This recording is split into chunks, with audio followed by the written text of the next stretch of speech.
la clase voy a repasar todos los deberes. Bien.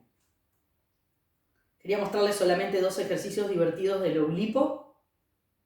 Si quieren ejercitar previamente en la gimnasia antes de hacer eso, como para ya disponer nuestra mente hacia el camino de lo lúdico. Primero mostrar un resultado que también trae este libro, lo saco de ahí, el autor que lo escribió se llama Jaime García Terrés y el ejercicio se llama bola de nieve. A ver si lo encuentro en el diccionario para poder definirlo bien, si ustedes lo pueden jugar. Pero quiero ver cómo lo definen ellos, si no lo explico con mis palabras. Bola de nieve. Una bola de nieve de una longitud n es un poema cuyo primer verso está compuesto por una palabra de una letra, el segundo por una palabra de 2 letras, y así sucesivamente hasta el enésimo verso compuesto por n letras. Esto va a depender de hasta dónde la persona conozca palabras de muchas letras. Una bola de nieve derretida de n letras comienza por un verso de n letras, después del cual el número de letras disminuye de una a una en cada verso. Esto último es como una variación de la bola de nieve. Entonces, hay que poner una palabra de una letra e ir creciendo hacia abajo, agregando cada vez una letra más. El resultado precioso que está en este libro es el siguiente, y es toda una pregunta. ¿Y tú qué plan traes cuando decides pergeñar complejos argumentos sobremanera melancólicos, suponiéndonos espectaculares coprotagonistas neoprehistóricos, desendemoniándose, semi-melodramáticos, sobreentendiéndonos, subcontinentalizados, hispanoamericanísimos, pseudo-humanísticamente extraterritorializables? Tremenda bola de nieve. Y después de última quería mostrar el alfabético. El alfabético es el primer ejercicio que propone el diccionario. Es un texto que sigue el orden alfabético en el sentido de que la primera palabra debe empezar con A, la segunda con B, la tercera con C y así sucesivamente hasta la Z. Yo le agregué que quien agarre viento en la camiseta al llegar a la Z puede retornar a la A y escribir alfabéticos espiralados ad infinitum.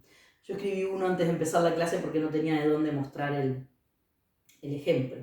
Y dice: amor belicoso, confundido, degradado, eternamente felino, gran halcón ilusorio, juguete kinestésico, libación, llamarada metódicamente nimia, ñoñamente operativa, paupérrima quimera rentable, sabañón, tímidamente una victoria whiskera, xenofóbica, yugular, zambullida.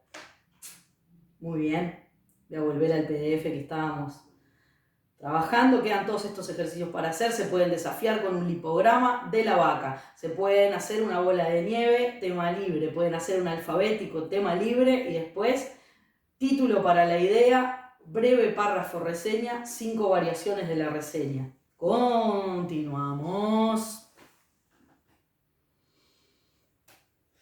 Vamos a hablar muy a grosso modo de lo que puede ser la desautomatización.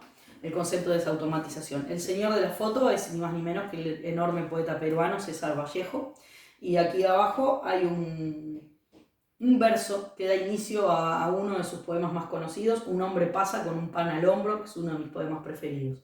En este verso creí entender yo hace mucho tiempo en el IPA el concepto de desautomatización post trabajo con los formalistas rusos y con un montón de intelectualidades que en este momento no vienen al caso porque estamos bajando a tierra esta clase para que todos podamos participar.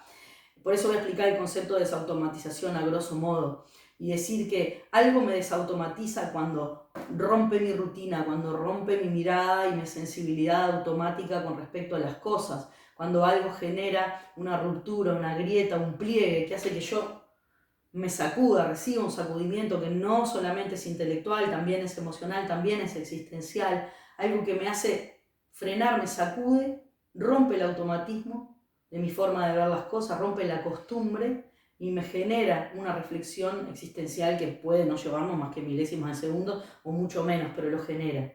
Este verso, un hombre pasa con un pan al hombro, por supuesto si leen todo el poema, este verso está enrabado a un sentido emocional profundo que este poema tiene, que además es un poema armado con imágenes que son recortes ciudadanos. Si yo estoy sentada con una silla playera en la puerta de mi casa mirando a las pocas personas que con esto del coronavirus vienen del almacén o vienen del supermercado, y una persona pasa con un pan en una bolsa, yo sigo mirando normal la vida. Pasa otra persona con un pan en una bolsa, sigo mirando normal la vida. Pero si una persona pasa con un pan al hombro, ya lo miro con otros ojos, suspende mi automatismo y me genera automáticamente una pregunta. ¿Por qué lleva el pan así? No sé si exactamente esa pregunta, a otro capaz que se le genera otra. Pero esa simple suspensión del tiempo que provoca una reflexión y que provoca una conmoción emocional, por mínima que sea, es un acto desautomatizador. Entonces siempre trabajamos en los talleres, y yo por lo menos en lo personal en mi creación, con que de alguna manera la pieza que voy a generar en algún punto pueda generar una sensación de desautomatización, una sensación de primeridad, de estar viendo algo extraño, de estar viendo algo casi como si lo viera por primera vez, como si no lo conociera de otro lado. Bueno, este videíto que les voy a mostrar a continuación, que está subtitulado con los subtítulos que genera automáticamente YouTube, con lo cual algunas de las leyendas tienen faltas de ortografía, no se asusten. De todas maneras, como no lo van a poder leer bien, yo voy a ir leyendo sobre el video los subtítulos. Esta palabra, bemodalen, me la presentó hace poco Bruno Contenti. Me hizo descubrir una serie enorme de videos que están en YouTube, que son hermosos, que pertenecen a algo que se ha dado a llamar Diccionario de los Sentimientos Oscuros. Yo hace tiempo escribí una obra, Litos, donde uno de los personajes, el personaje de la hija,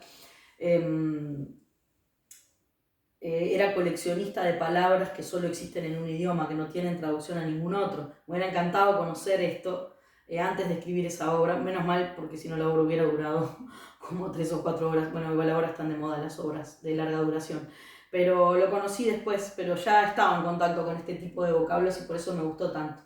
Y esta palabra bemodalen que Bruno me mostró y que ahora comparto con ustedes, hace referencia o describe ese sentimiento tan extraño, tan particular, que es el temor. No sé si lo voy a explicar bien, pero el video capaz que lo explica mejor que yo. Es el temor que genera el pensamiento de que quizás lo que yo creo que estoy haciendo, que es único, ya alguien lo hizo antes, o ya lo hicieron antes 1000 veces. Como que no tenemos posibilidades de crear algo porque todo de alguna manera está creado. Es esa especie de temor con el que creo que los creadores corremos, está muy bien contenido en esta palabra bemodalen. Vamos a ver este videito que dura 2 minutos. Acá no está el video, esta es la imagen. Esperen que lo tengo acá ya preparado para compartir con todos ustedes.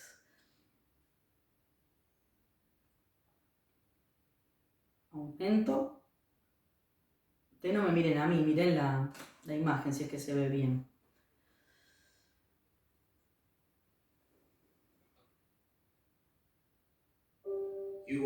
Tú eres único.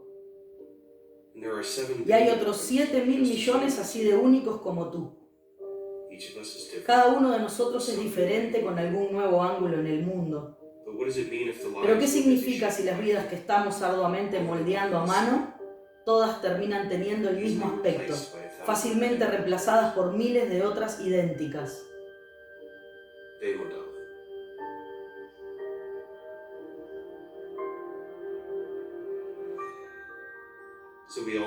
Así que todos nos dispersamos buscando rastros de lo fronterizo, tratando de capturar algo especial, algo personal. Como si temiéramos ser capturados nosotros mismos, tan abruptamente enmarcados por lo que exactamente somos, tan fácilmente confundidos por alguien ordinario, como todo el mundo. Debería ser un consuelo el hecho de que no somos tan diferentes, que nuestras perspectivas se alinean tan nítidamente, que estas mismas imágenes siguen apareciendo una y otra vez. Está bien si decimos los mismos chistes que todos hemos escuchado antes.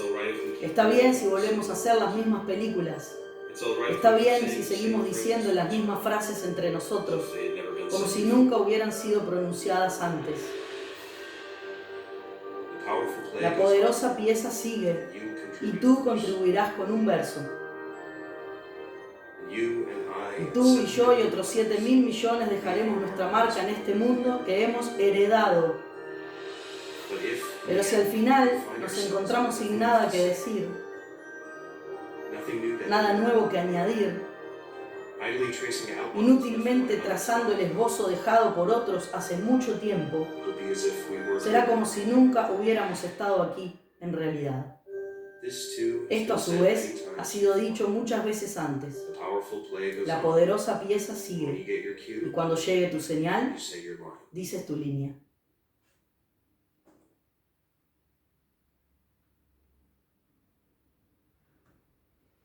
Bueno, muy bien. Me encanta este video, me sacude, me genera alguna cosa profunda e interesante. El hecho también de que no nos echemos abajo o no dejemos de hacer algo por la sensación de que otro ya lo hizo.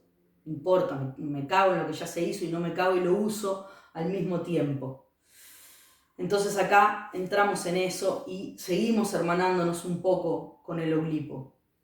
Todo el tiempo estamos sin querer utilizando todo lo que ya está o todo lo que ya estuvo. Más que nada yo siento en lo personal que hoy por hoy estamos forzando lenguajes, estructuras y torciéndolos para, a través del cambio de las formas, poder decir otras cosas que no son más que las mismas de siempre, solo con otra apariencia, ligada más al tiempo que a nosotros nos tocó vivir. Entonces para eso me voy lejos en el tiempo y me voy a hablar de la importancia del cómo y del legado que nos dejaron los aedos griegos, los recitadores de las plazas públicas que portaban, que recitaban, que compartían con la comunidad, sobre todo las hazañas de los antiguos héroes.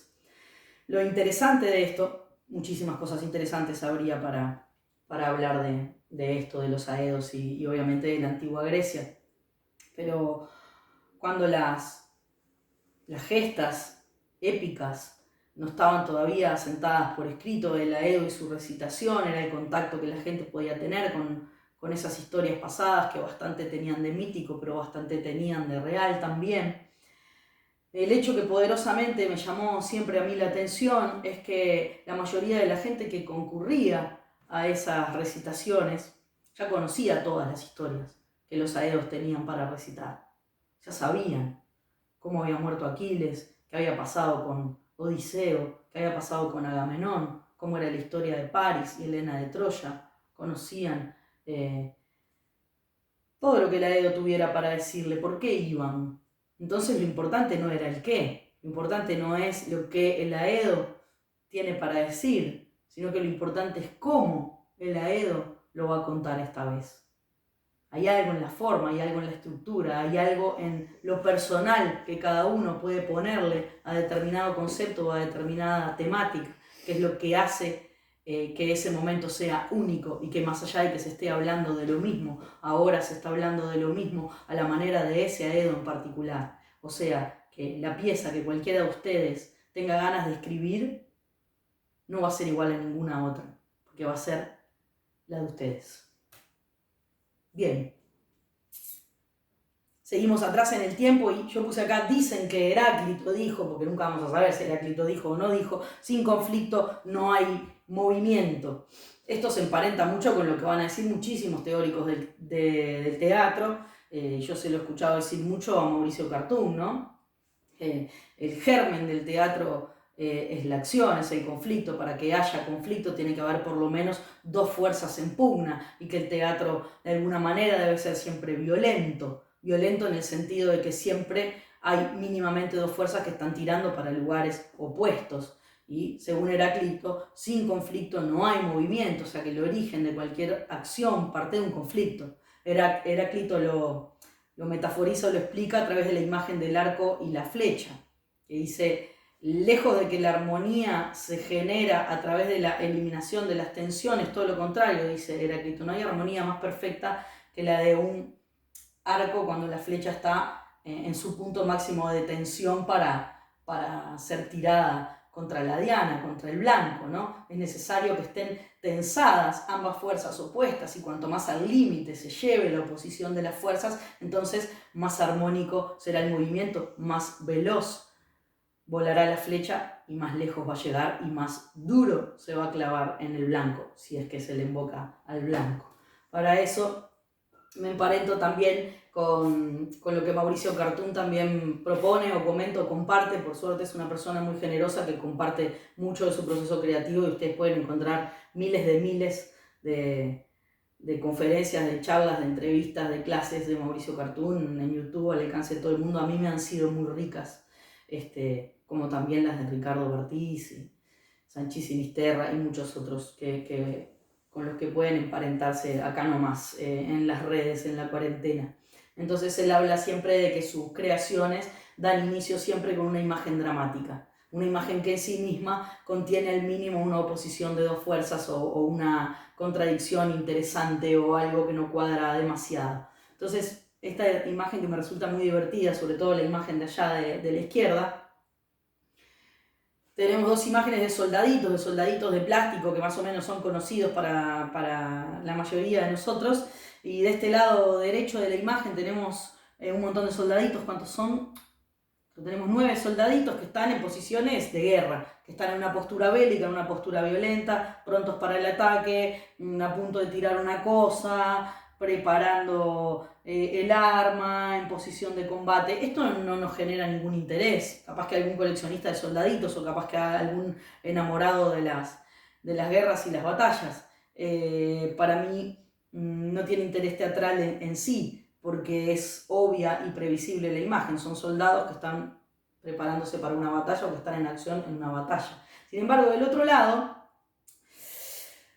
estoy faltando el respeto al artista plástico creador de estas imágenes, pero la verdad que no retengo el nombre. Capaz que alguien por ahí nos lo pueda anotar en algún comentario. Mercedes García, una alumna de mis talleres, que además es una gran improvisadora de nuestro medio, que ha hecho algunos talleres conmigo, presentó un día en uno de los trabajos que hicimos, nos presentó a estos hermosos soldaditos del lado izquierdo que están haciendo yoga.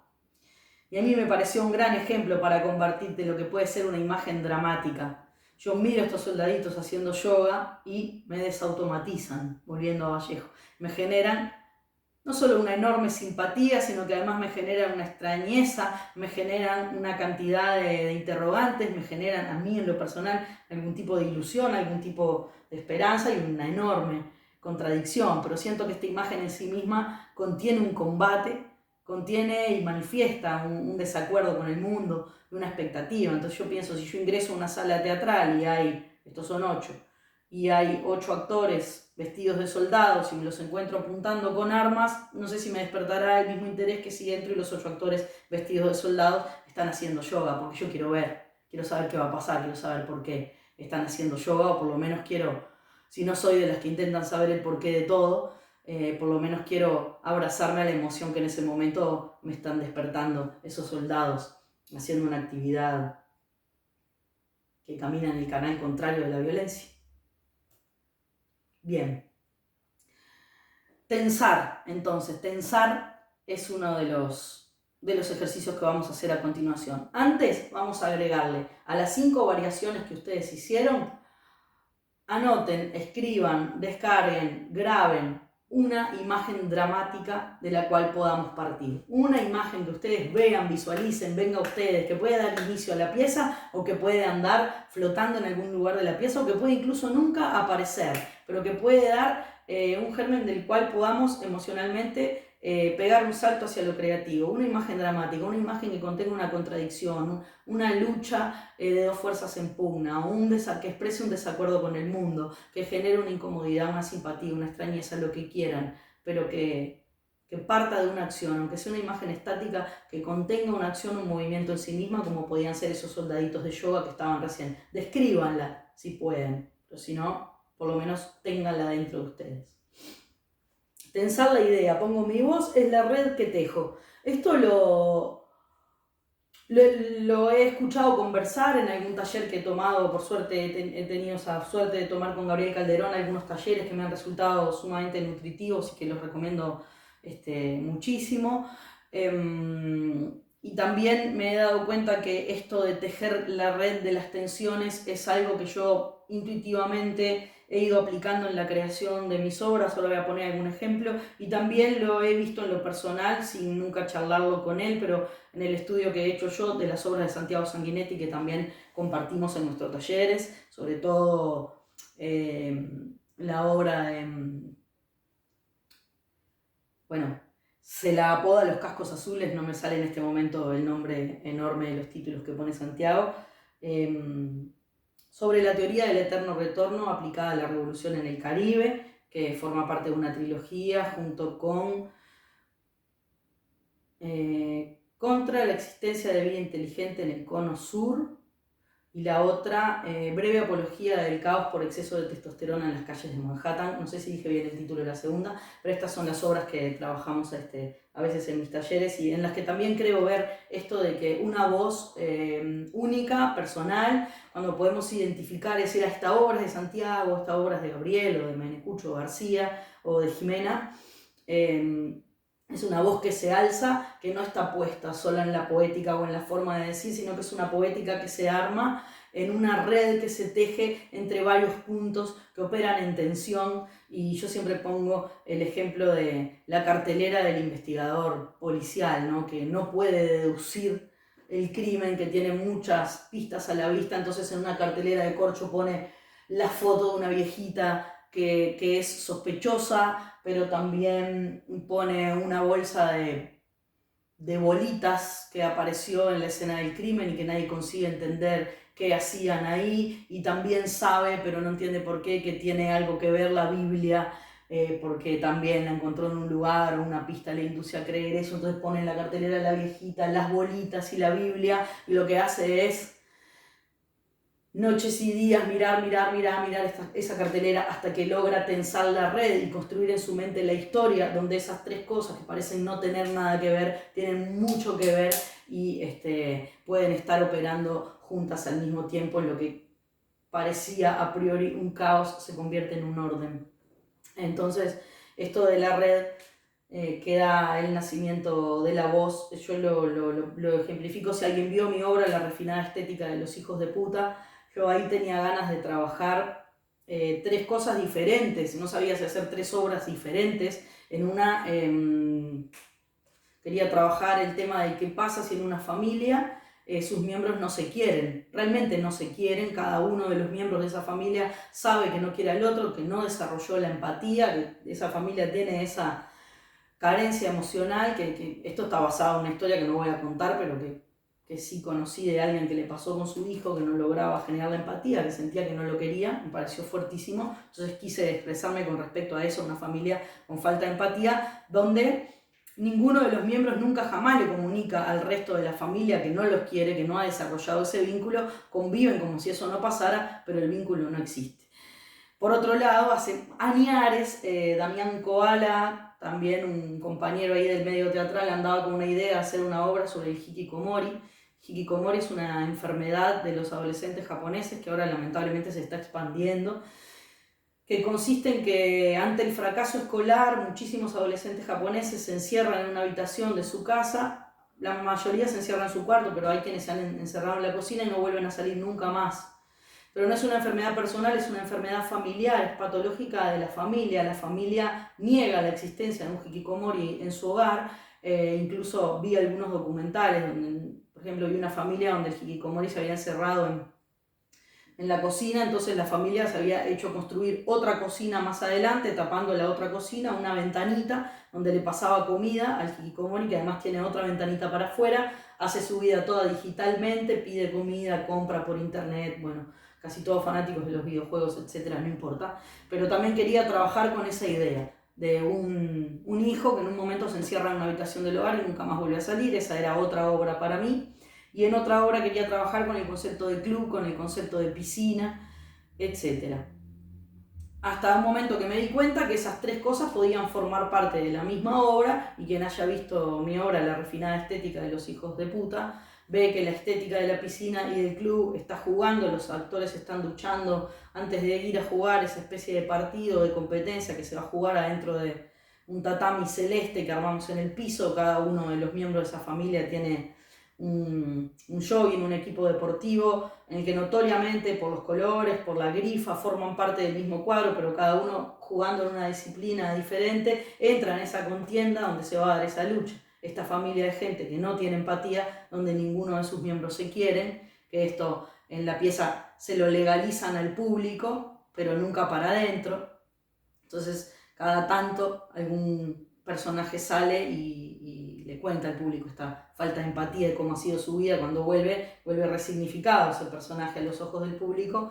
Al mismo tiempo, por una broma pesada de Navidad del padre de esta familia, que es un bromista compulsivo, que le pone a sus hijos papas adentro de las cajas de regalos.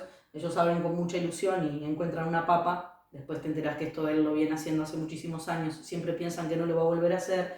El hijo se encierra en el cuarto, pega un portazo, no vuelve a salir nunca más. Y de ahí nace el germen de esta obra. Entonces la voz de esa obra está en la red que tejo, no está en ninguna de esas ideas sueltas, ni está en la poética de la escritura, ni en las palabras que utilizo, sino en la red conceptual que se teje y que está tensada con estas cosas que aparentemente no pertenecen a un mismo mundo, pero el dramaturgo encuentra los hilos con los cuales las puede conectar y hacer formar parte de un algo. Bien, paso a esta parte. Ay, perdón, se me fue. A esta parte que llamo el acopio sensible, otros le llaman el dossier genético, no importa. Yo le llamo sentir la pieza aunque no exista. Esto trabajamos mucho en mis talleres también y voy a pasar a dejar esta tarea unida a la anterior. Una vez que tengan la imagen dramática, esto no para que lo hagan en un día, ¿no? Para que se lo lleven y lo vayan haciendo en el tiempo que ustedes puedan. Una vez que tengo esa imagen dramática, propongo que generen esa cartelera de corcho, no digo que pongan una cartelera en la pared, lo pueden hacer escribiendo, y desafíen la idea que tienen. Si esa idea tiene un vector, una flecha que la lleva claramente hacia un lado, intentemos ver qué pasa si yo eso lo pongo al lado de un contenido que lleva el vector hacia el otro lado. ¿Qué pasa si pongo otro vector que lleva las cosas hacia otro lado? ¿Cómo convive todo eso? Intenten generar esa red de alguna manera. Y paso posterior, y antes de empezar a escribir la obra, que eso ya tendría que ser otra clase,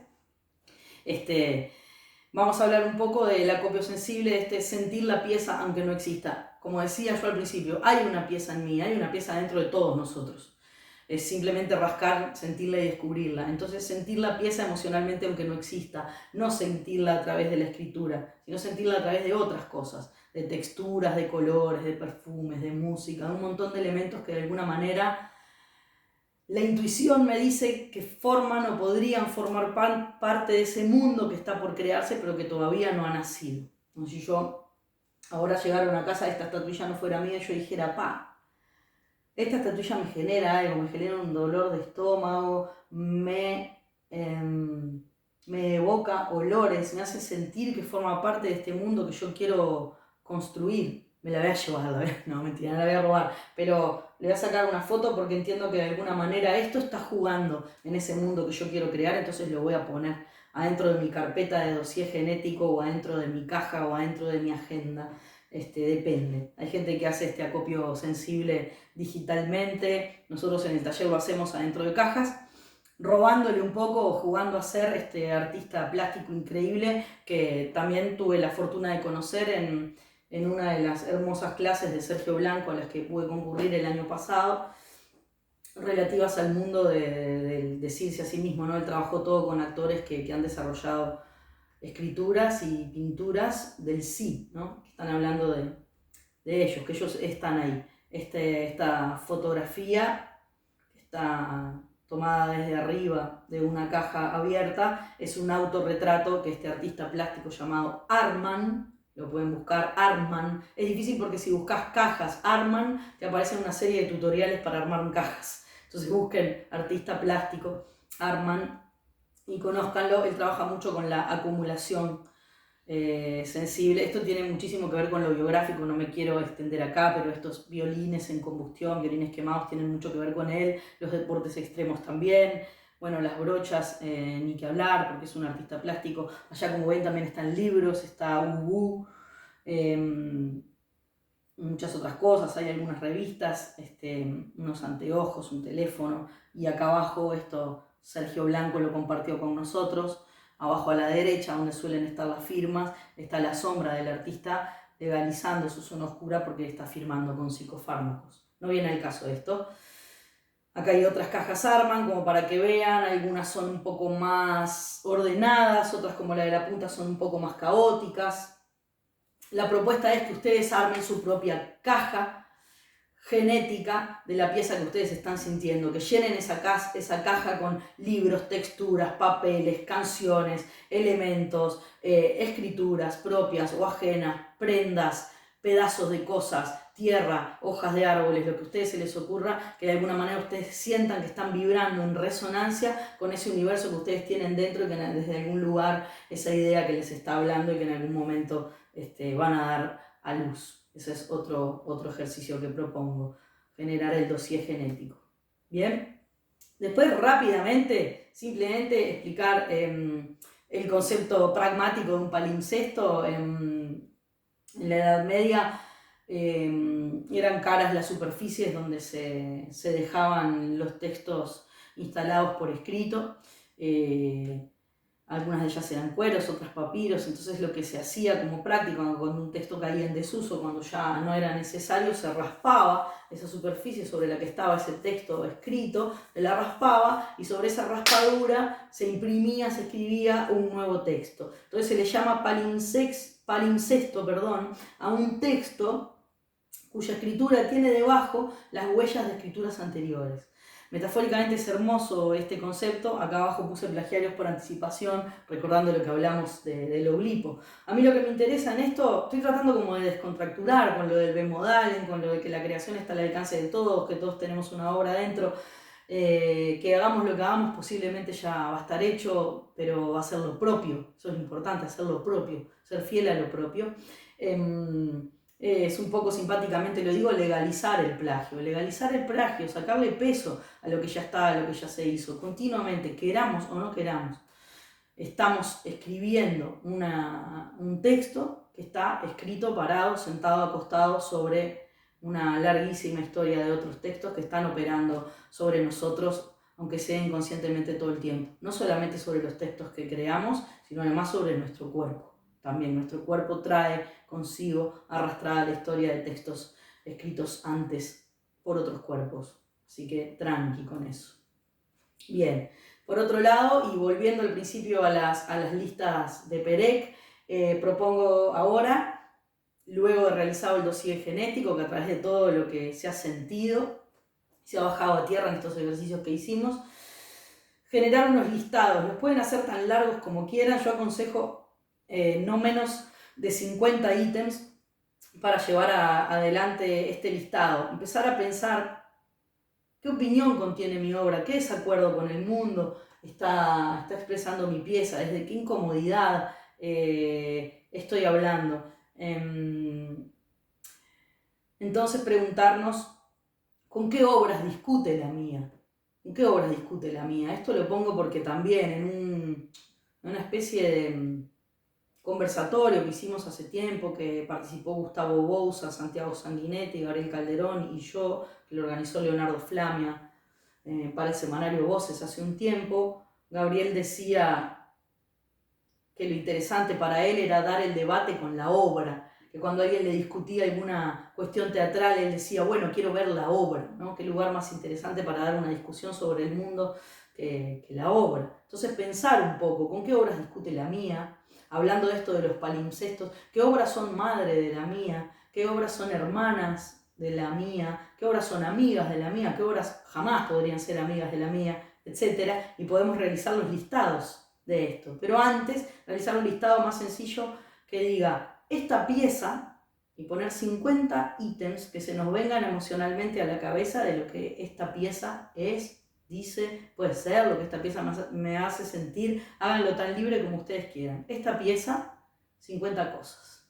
Después si quieren seguir jugando a poner, esta pieza es hija de, y todas las obras de las que puede ser hija, hermana, puede ser obras, películas, poemas, canciones, lo que sea. Es como para también dar esa sensación de infinito que se genera cada vez que alguien presenta un texto o pone una obra en escena, está estableciendo un acto de comunicación con el infinito, con todo lo que ya pasó y con todo lo que va a venir. Esa pieza queda ligada a todo. Incluso ahora vengo escuchando mucho conferencias y materiales de otros autores como Paco Becerra, que está totalmente en contra de esto de la generación de la opinión, ¿no? Al contrario, ¿no? Paco Becerra es más amigo, y otros tantos son amigos de eso, de sopesar y equilibrar las opiniones, de que para hacer dramaturgia tengo que poder defender al verdugo, de alguna manera, o como también Gabriel Calderón dice, no siempre ser Hamlet, sino también poder erigirme en el rol de Claudio para poder discutir con Hamlet. Así no somos solo un Hamlet que siempre le está hablando una platea de Hamlets y que nos aplaudimos porque en realidad sentimos lo mismo, o nos aplaudimos, como dice Guillermo Cacache, porque vemos que compartimos biblioteca con el que escribió, ¿no?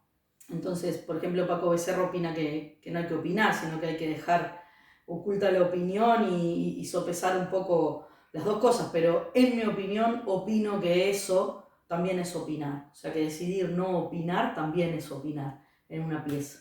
Acá me remito, esta es Virginia Arzuaga, una compañera de Lipa, enorme artista, bailarina de tango y un montón de cosas que la hacen un ser muy bello sobre la tierra, que una vez le gritó a una profesora muy enojada: todo es política, señorita. Y a mí esa frase se me quedó grabada, yo la siento y la creo. Entonces yo creo que igual hasta en la omisión de una opinión hay una opinión y hay un acto político. O sea que también es un llamado a la responsabilidad también de lo que ponemos ahí, descontracturados pero responsables. Entonces, bueno, una vez atrapado el pez dorado, una vez que entendamos que nos abrazamos y que vemos a los ojos del pez dorado que buscábamos, entonces sí, aventurarnos a dar el debate con la obra, y entonces sí, convocar al ágora, que el ágora